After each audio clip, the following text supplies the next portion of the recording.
রান্না করব। এখন প্রথমে দেবো আছে পেঁয়াজ বাটা, তারপরে রসুন বাটা আর মরিচ কুচি।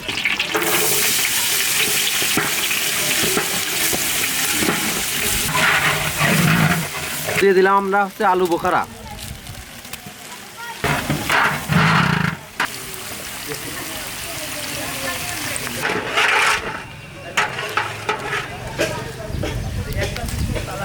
ভাই যে যাবতীয় সব মশলা আছে সবগুলো বানা দিয়েছে, এখন আমরা এগুলো সব দিয়ে দিলাম। বাটা মশলা ছিল তাই তো? হ্যাঁ, এবার আমি নাড়িয়ে দিই সব বস আগে। মশলা জিরের গুঁড়ো দিয়ে দিলাম।